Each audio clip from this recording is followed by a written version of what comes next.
आज की क्लास में सभी का स्वागत है। आज हम मॉडल पेपर हल करेंगे। प्रश्न बैंक में जो मॉडल पेपर आए हुए हैं, 2 मॉडल पेपर, उसमें पहला मॉडल पेपर हल करेंगे। देखिए, इसमें आपका पहला क्वेश्चन है, निम्न वस्तुनिष्ठ प्रश्नों के सही विकल्प का चयन करें। तो आपका अ वाला ऑप्शन ए बराबर बी क्यू प्लस आर, जहाँ आर का मान 0 से बड़ा और बी से छोटा। तो यहाँ पर कौन सा वाला ऑप्शन होगा? देखिए, इसमें ऑप्शन होगा ए बराबर बी क्यू प्लस आर, और जहाँ आर का मान 0 से छोटा और बी से बड़ा, ये वाला अ वाला ही ऑप्शन होगा। आप ठीक है, इसको याद रख लीजिए। ये आपका आधारभूत प्रमेय है। तो आधारभूत प्रमेय का आपको इस प्रकार से याद रखना है कि ए बराबर बी क्यू प्लस आर, जहाँ आर का मान 0 से बड़ा और बी से छोटा। ठीक है, अगला प्रश्न देखो, निम्न में रैखिक बहुपद नहीं है। रैखिक बहुपद नहीं है, तो इसमें आपको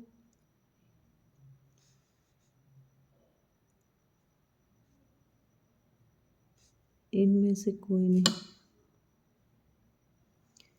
इसमें ये है रैखिक बहुपद आपका, और ये द्विघात समीकरण है और त्रिघात समीकरण, और इनमें से कोई नहीं। तो आपका रैखिक बहुपद नहीं है, ऐसे पूछा है। तो ये भी नहीं है, ये भी नहीं है, 2 ऑप्शन बन रहे हैं। अगर इसको नहीं को अपन हटा देते हैं तो निम्न में से रैखिक बहुपद हैं, तो फिर ये स वाला ऑप्शन होगा। अगर नहीं को हटा के, ठीक है, रैखिक बहुपद हैं तो ये हो जाएगा। और नहीं में तो फिर अ वाला भी होगा, ब वाला भी होगा, द वाला भी हो सकता है। अगला प्रश्न देखो, वर्ग अंतराल कितने प्रकार का होता है?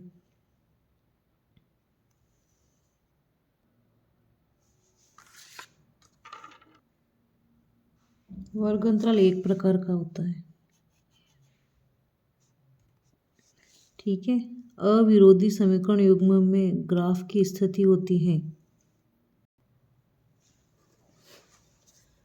अविरोधी समीकरण युग्म में ग्राफ की स्थिति, तो आपको अविरोधी मतलब संगत।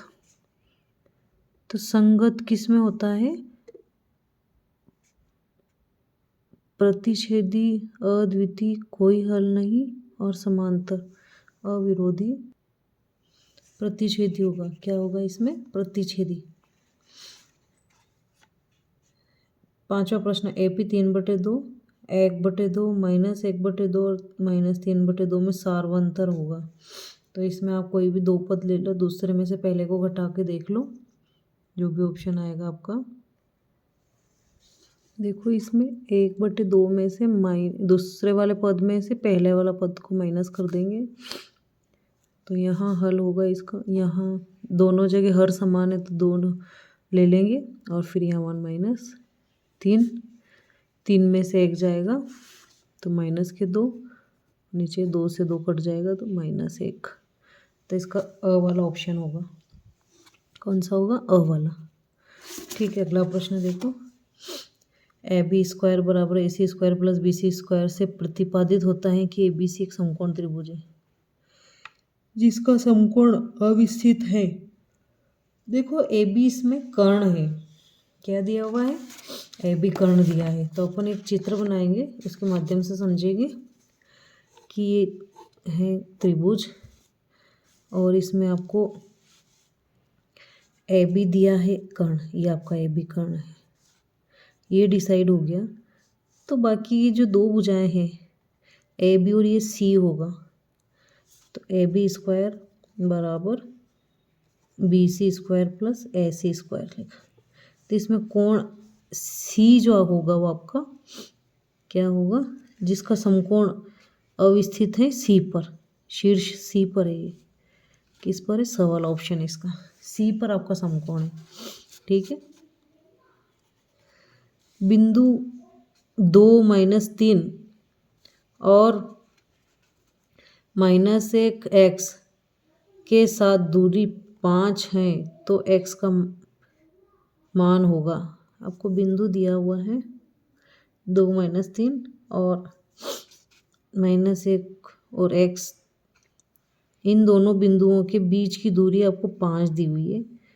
तो आपको दूरी का सूत्र लगाना और दूरी का सूत्र लगाने के बाद जो दूरी की जगह अपने को 5 रखना है तो x का मान आ जाएगा। ये x का मान निकालना है, ठीक है। तो इसको देखो, इसका हल।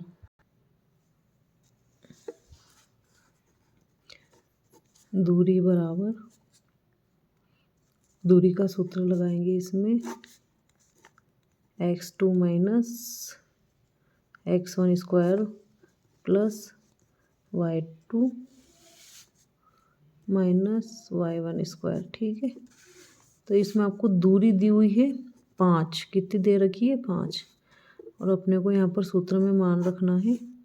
तो यहाँ 2 या 2 - 1 माइनस प्लस हो जाएगा और इसका स्क्वायर, फिर यहाँ पर -3 और -x, इसका स्क्वायर, ठीक है। अब यहाँ से इस ये रूट को हटाएंगे, यहाँ से रूट हटेगा तो इधर बराबर की इधर इस वर्गमूल जो है, वर्गमूल इधर आके वर्ग बन जाएगा, ठीक है। अब आपका यहाँ पर 2 और 1 कितने हो गए 3, 3 और 3 का स्क्वायर 9 होता है। इधर रूट हट गया ना, रूट तो यहाँ इधर भेज दिया अपनों ने, ये वर्ग बन गया, रूट यहाँ से हटाने पर वर्ग बन गया। अब प्लस -3 x का स्क्वायर, ये इन दोनों को हल करेंगे। अब इधर से यहाँ लिख लेते हैं, 5 का स्क्वायर 25 और यहाँ 9, 3 का स्क्वायर 9 हो गया। अब इसका स्क्वायर कर खोलते हैं अपन, तो यहाँ इसको 2 बार लिख लो आप, -3 -x का x और -3 -x, ये 25, 9 प्लस 3 में 3 का गुणा होगा तो 3 प्लस के हो जाएंगे, प्लस के 9, फिर 3 में इसका तो ये प्लस के 3x, फिर इन दोनों का गुणा होगा तो प्लस के 3x, और फिर इस x में x का गुणा होगा तो प्लस का x स्क्वायर, ठीक है। यहाँ 3 में 3 का ये प्लस हो गया, फिर 3x ये भी प्लस, ठीक है। 25, 9 ने 9 18 हो जाएंगे, 3 और 3 6x हो जाएगा और यहाँ x स्क्वायर। अब इधर 25, इसको सही क्रम में कर लेते हैं, x स्क्वायर प्लस 6x और 25 को इधर लेके आ जाएंगे तो 25 माइनस का हो जाएगा और ये 0। आपकी एक वर्ग समीकरण बन गई और इस वर्ग समीकरण को हल करेंगे। 25 में से 18 गई तो 7 बचे। इस संख्या के ऐसे टुकड़े करो कि पहली संख्या और आखिरी संख्या का गुणा हो जाए।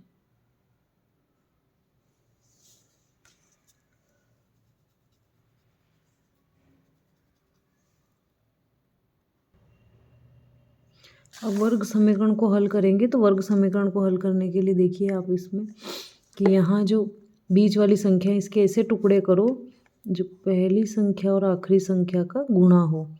तो यहाँ अपन करेंगे इसमें 7x माइनस 1x और -7, तो 7 में से 1 जाएगा तो 6x बचेगा और 7 में 1 का गुणा करेंगे तो माइनस के 7x स्क्वायर। तो इस प्रकार से ये टुकड़े हो जाते हैं और यहाँ x कॉमन आ जाएगा दोनों में से, तो अंदर बचेगा x प्लस 7 और यहाँ से भी x प्लस 7 है और यहाँ भी x, तो यहाँ से माइनस बाहर आ जाएगा तो अंदर बचेगा x प्लस 7, -1 बाहर आएगा, ठीक है। यहाँ दोनों कोष्टक सेम बन गए तो आपका x प्लस 7 हो गया और 1 हो गया x माइनस 1। अब इसमें अपन दोनों के बराबर में 0 करेंगे तो x माइनस 1 और x बराबर इसे -7 हो जाएगा और इसमें होगा x बराबर 1, तो दूरी हमेशा प्लस में होगी, माइनस में नहीं होगी। तो इसमें तो ऑप्शन ही नहीं बैठ रहा है। इसमें अ ब स द में कोई भी ऑप्शन नहीं आ रहा है आपका, दोनों ही नहीं आ रहे हैं। ठीक है, इस प्रकार से इसको हल करना है। अगला नेक्स्ट क्वेश्चन देखो इसका। अगला प्रश्न है आपका 2 साइन थीटा और कोसेक थीटा का मान होगा। तो इसको हल करना पड़ेगा। ये होगा आपका 2 साइन थीटा कोसेक थीटा। अब 2 साइन थीटा और ये कोसेक किसका विपरीत होता है, साइन का ही, तो 1/साइन थीटा और साइन से साइन कट जाएगा तो आपका 2 बचेगा। 2 वाला ऑप्शन कौन सा है, स वाला।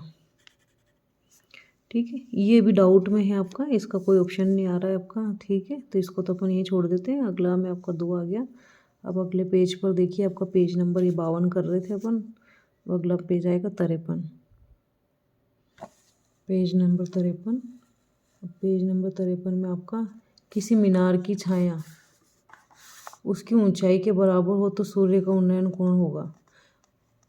किसी मीनार की छाया उसकी ऊंचाई के बराबर हो तो उसकी ऊंचाई और उसकी छाया दोनों ही बराबर हैं।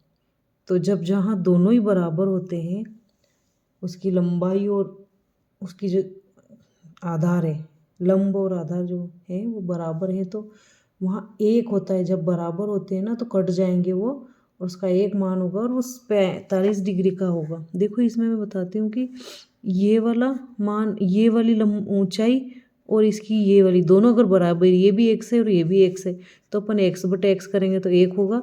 और 1 किसका मान होता है, tan में। ये लंब और आधार है आपका।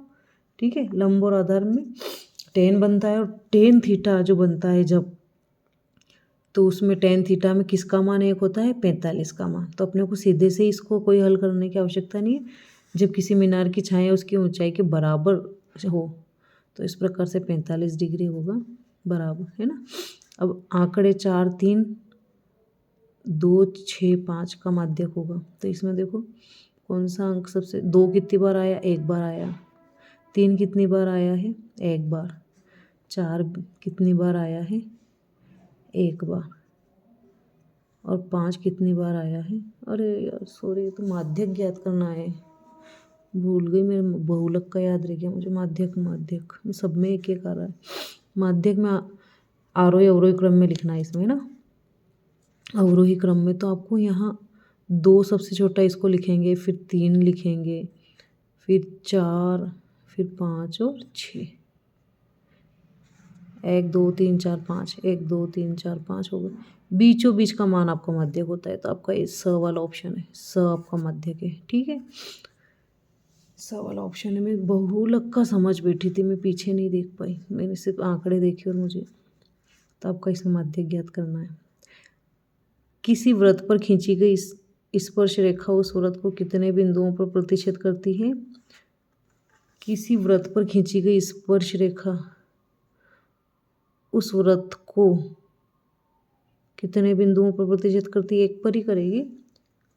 अगर एक स्पर्श रेखा है तो 1 पर करेगी।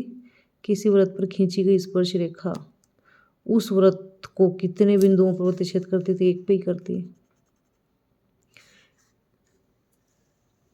यदि एक वृत्त की परिधि व वर्ग का परिमाप बराबर हो तो उनके क्षेत्रफलों का अनुपात होगा। एक वृत्त की परिधि व वर्ग का परिमाप बराबर हो तो, अगर देख लो बराबर है तो अपन इसको बराबर करके देख लेते हैं। बराबर करने पर किस प्रकार से इसके आंसर बनेंगे। तो यहाँ पर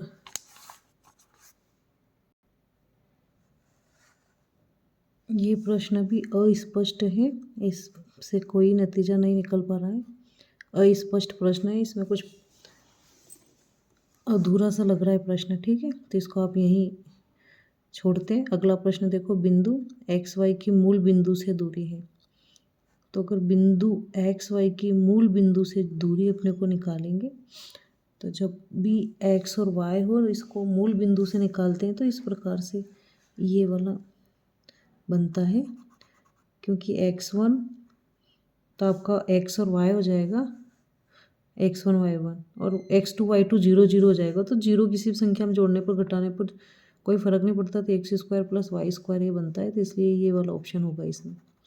ठीक है, मूल बिंदु से पूछा है तो ये x square plus y square, आप मूल बिंदु 0 0 मानो और 0 मानकर आप सूत्र लगाओ तो ये वाला बनता है। अगला देखो, अगला प्रश्न है आपका, यदि पी ए घटना ए के होने की प्रायिकता को दर्शाता है, तो पी ए की घटना को प्रायिकता को दर्शाता है, तो पी ए का मान क्या होता है, 0 से तो बड़ा होता है और 1 से छोटा या उसके बराबर होता है। तो आपका ये स वाला ऑप्शन होगा। प्रायिकता का मान पी ए एक प्रायिकता है, प्रायिकता का मान 0 से 0 या 0 के बराबर भी हो सकता है, प्रायिकता 0 भी हो सकती है। ठीक है, तो 0 से बड़ी और 1 से छोटी, 1 भी हो सकती है और 1 से छोटी भी। तो आपका ऐसा वाला ऑप्शन है। अगला देखो, यदि 2a माइनस 1 माइनस 7 और 3a समांतर श्रेणी में है तो a का मान होगा। अब इसमें आपको वही निकालना है, a का मान निकालना है। तो देखो यहाँ निकालेंगे, सारवंतर बराबर होता है ना, सारवंतर बराबर होता है। तो यहाँ पर देखो दूसरे पद में से पहले पद को घटाएंगे, 7 माइनस 2a माइनस 1, 7 अंदर गुणा हो जाएगा 2a और माइनस का इधर प्लस हो जाएगा, 7 और 1 8 माइनस 2a हो जाएगा। ठीक है, इस प्रकार से इसका निकाल। अब तीसरे में से दूसरे को घटाएंगे अपन, फिर d निकालेंगे यहाँ, तो 3a माइनस 7। तो अब यहाँ भी d के बराबर ये आया और यहाँ भी d के बराबर क्या आया, ये। तो जब आपके d बराबर हो तो ये वाले मान भी क्या होते हैं, बराबर होते हैं। तो इनको हल करेंगे तो देखो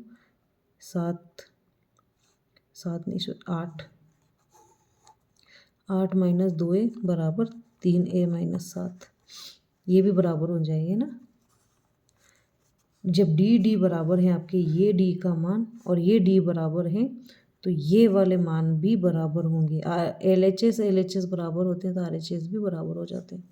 तो यहाँ पर आपका 8 7 इधर आ जाएगा तो 7 इधर आने पर प्लस का हो जाएगा, 3a यहाँ है और ये 2a उधर जाएगा तो प्लस का हो जाएगा, ये माइनस का उधर प्लस का, और ये माइनस वाले इधर आने पर प्लस।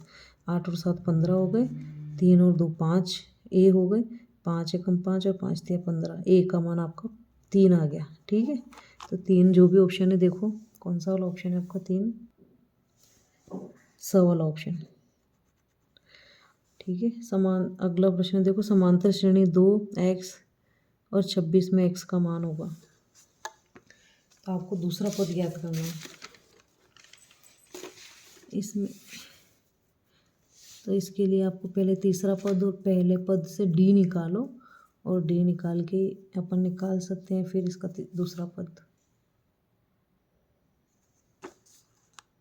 ये आपका प्रथम पद 2 है और तीसरा पद है 26। तो आपका तीसरा पद का सूत्र क्या होता है, a प्लस 2d बराबर 26, और a का मान रख देंगे यहाँ 2 प्लस 2d और 26, और ये 2d है 26 माइनस 2, और यहाँ 2d बराबर 26 में 2 गए 24, 2 एकम 2 2 12 आ जाएगा, d का मान 12। ठीक है, तो अब यहाँ पर आपका सारवंतर 12 है और a में सारवंतर को जोड़ेंगे तो 2 ने 12 कितने हो गए, a2 बराबर क्या होता है, a प्लस d होता है। तो a आपके पास 2 है और सारवंतर 12 और 2 14, आपका 14 ऑप्शन में क्या लिखोगे आप इसमें आंसर में 14।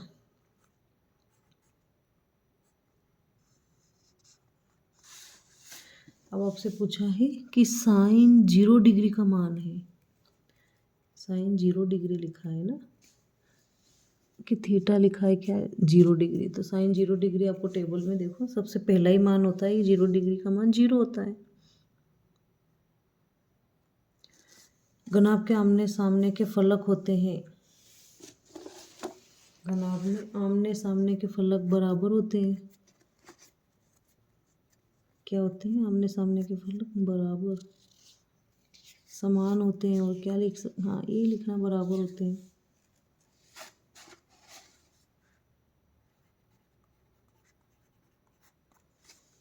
बारंबारता बंटन के माध्यक और बहुलक के बीच संबंध है, तो आपको संबंध लिखना है बहुलक बराबर, मैंने आपको अभी सूत्र बताया था कि माध्यक और यहाँ माध्य। आपको यहाँ पर बहुलक चार अक्षर वाला शब्द इसको पहले लिखेंगे, फिर 3 अक्षर वाले को लिखेंगे, फिर 2 को, और इसमें ये 3 अक्षर का तो 3 का गुणा कर देंगे, इसमें 2 का कर देंगे और यहाँ माइनस लगा देंगे। तो आपको ये ट्रिक से याद रख लो कौन सी वाला शब्द कहाँ लिखा जाएगा। और बहुलक सबसे बड़ा शब्द है, अक्षर के आधार पे बड़ा है, तो इसलिए इसको आगे लिख दिया। फिर माध्यक लिख दिया 3 वाला, और फिर 2 वाला माध्य लिख दिया। फिर इसमें अपनों ने 3 का गुणा कर दिया, इसमें 2 का कर दिया और यहाँ माइनस लगा दिया, और इन दोनों के बराबर ये बहुलक होता है। ठीक है, तो इस प्रकार से अपने को सूत्र याद रखने की ट्रिक बनाई है ये। ऐसे ही यदि किसी बंटन का माध्य 16 है, अगला प्रश्न देखो, किसी बंटन का माध्य 16 है, बहुलक 13 हो तो माध्य ज्ञात करो। इस सूत्र में मान रख लेंगे, ये जो संबंध दिया है ना आपको, इसमें मान रखो और आसानी से आपका आंसर आ जाएगा। तो देखो इसमें मान रखेंगे अपन, आपको माध्य दिया है 16, बहुलक दिया है 13 और सूत्र है बहुलक बराबर 3 माध्यक -2 माध्य, और बहुलक आपका 13 है, 3 माध्यक माइनस माध्य 16 है, तो 16 में 2 का गुणा कर दो सीधे ही, 16 दूनी 32, और इस 32 को इधर भेजेंगे, 13 प्लस 32 हो जाएंगे, और 3 माध्यक। ठीक है, 32 और 13 कितने हैं? 3 2 5, 3 और 1 4, 45 हो गए। ठीक है, 3 से कट जाएगा, 3 एकम 3, फिर यहाँ 3 एकम 3 और 3 अपन 15, 3 का कट जाएगा ना, 3 से 1, तो यहाँ 15 आएगा, तो आपका माध्य आएगा 15। तो देखो यहाँ पर लिखना है अपने को 15 लिखना है, और रिक्त स्थान में 15 लिखेंगे।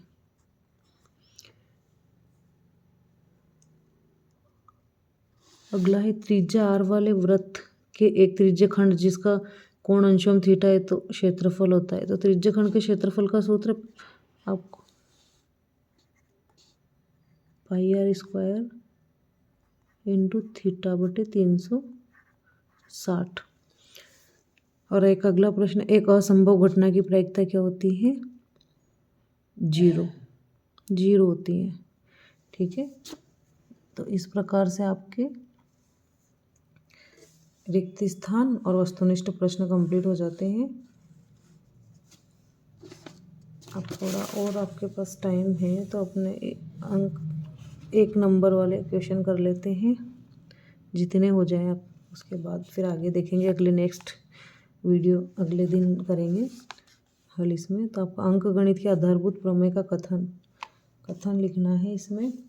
तो यहाँ मैं बोल के बता देती हूँ आपको, आप इसको लिख लीजिएगा कि आधारभूत प्रमेय का कथन।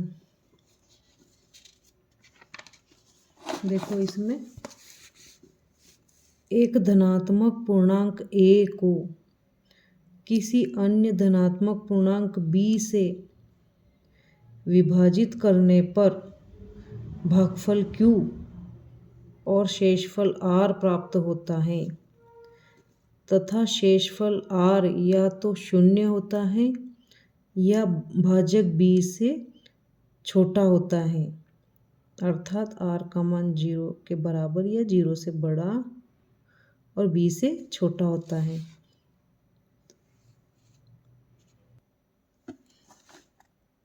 ये देख लो कितना आपकी किताब में दे रखी है, पहले पार्ट में आपको यूक्लिड विभाजन प्रमेय का है। 2 धनात्मक पूर्णांक a और b दिए रहने पर ऐसी अद्वितीय पूर्ण संख्याएं q और r विद्यमान है कि ए बराबर बी क्यू प्लस आर और आर का मान 0 या 0 से बड़ा होता है और बी से छोटा होता है। तो आपका ये आधारभूत प्रमेय है। आप इसको यहाँ से भी देख सकते हैं, किताब में है आपका प्रमेय 1.1। तो आप किताब खोल के 1.1 को वहाँ से लिख लीजिएगा अच्छे से और इसको याद कर लेना, ठीक है। अगला प्रश्न देखो, यदि बहुपद पी एक्स बराबर 2x² प्लस एक्स प्लस के का एक शून्यक 3 हो तो के का मान ज्ञात कीजिए। तो आपको एक शून्यक 3 दे रखा, तो इस 3 को यहाँ इसमें रखेंगे 3, तो यहाँ 2 है और 3 रखेंगे और 3 का स्क्वायर क्या होता है 9, तो यहाँ 9 लिख दिया मैंने सीधे ही।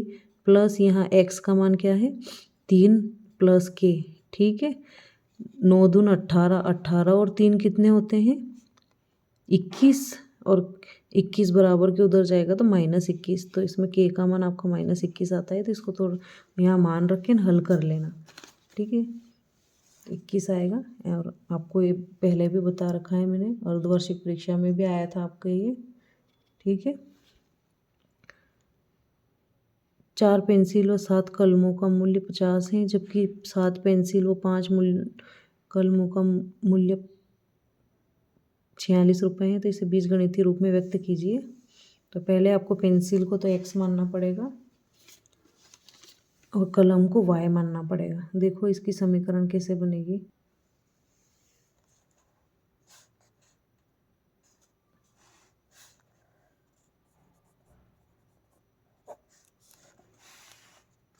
माना पेंसिल का मूल्य x रुपये है और कलम का मूल्य y रुपये है, ठीक है। तो यहाँ पर 2 समीकरणें बनेगी, आपके प्रश्नानुसार लिखेंगे यहाँ पर प्रश्नानुसार, ठीक है। और प्रश्नानुसार आपका पहली वाली समीकरण बनेगी 4x प्लस 7y बराबर 50, और फिर 7x प्लस 5y बराबर 46। ये आपके 2 समीकरणें बनी है। तो इस प्रकार से आपको एक नंबर में इतना लिखना है, और ये बीजगणितीय रूप है। कौन सा रूप है? बीजगणितीय रूप। ये 2 समीकरणें बन गई आपकी, एक और ये 2, ठीक है। अगला प्रश्न है चौथा, आकृति में डी समांतर BC, ये डी के समांतर BC और AD बटे BD और AE बटे EC। तो यहाँ पर आपको AE का मान दे रखा है 2.7 सेमी, तो EC ज्ञात करनी है। तो यहाँ पर ये आधारभूत आनुपातिक प्रमेय है। आधारभूत आनुपातिक प्रमेय में क्या होता है कि किसी भी त्रिभुज में एक भुजा के समांतर कोई अन्य भुजा खींची जाती है, समांतर खींची जाती है, तो ये जो अन्य 2 भुजाएं और जो होती है ये समान अनुपात में विभाजित होती है। तो इस प्रकार से समान अनुपात में होती है। तो आपने को देखो इसको कैसे हल करेंगे। ये होगा AD बटे DB बराबर AE बटे EC। AD बटे DB और AE बटे EC, ये आधारभूत आनुपातिक प्रमेय है, जिसमें आपको AD बटे DB का मान 3/2 दिया है और AE का मान भी आपको 2.7 दे रखा है और EC ज्ञात करना है, ठीक है। अब इसमें अपन क्रॉस गुणा कर लेंगे, जो भाग में है वो तो गुणा में चली जाएगी, तो EC तो गुणा में इधर चला गया और यहाँ 2.7 है, ठीक है। EC को इधर भेज दिया। अब 3/2 इधर आएंगे, तो अब जो ऊपर वाली संख्या तो नीचे जाती है और नीचे वाली संख्या ऊपर जाती है, ठीक है। एक ही स्टेप में अपनों ने सारा कर लिया। यहीं पे EC को यहाँ भेज दिया और इधर 3/2 को इधर भेज दिया। जो ज्ञात EC करना था उसको एक तरफ रख लिया, ठीक है। तो यहाँ ये कट जाएगा। पहले तो आप इसका गुणा कर लो, ऊपर से ये भी कट सकता है। 3 एकम 3 और 3 नम 27, तो यहाँ 0.9 आएगा आपका, और फिर 9 दून 18, ठीक है। तो इस प्रकार से 1.8 आंसर आएगा इसका, EC का मान। ठीक है, इस प्रकार से आपको हल करना है। 1 नंबर में इतना ही हल करोगे चल जाएगा आपको। अगला प्रश्न, बिंदुओं ए x1 y1 तथा b x2 y2 को जोड़ने वाले रेखाखंड को m1 अनुपात m2 में अंतः विभाजित करने वाले बिंदु के निर्देशांक लिखिए। तो आपको यहाँ पर सिर्फ सूत्र लिखना है। अंतः विभाजन करने वाले बिंदुओं के निर्देशांक लिखिए। तो यहाँ पर सूत्र लिखना है आपको। आपका सूत्र होगा ये पूरा लिखना, पूरा ऐसे लिखने और बराबर में आपको आपकी किताब में आपको सूत्र दिया हुआ है तो वहाँ से लिख लीजिएगा इसको। m1 नीचे तो m1 प्लस m2 आ जाएगा, m1 x2 plus m2 x1 और इसमें m1 y2 plus m2 y1 m1 plus m2। ठीक है, और ये अंतः विभाजित करने वाले बिंदु के निर्देशांक, यहाँ क्या लिखोगे आप?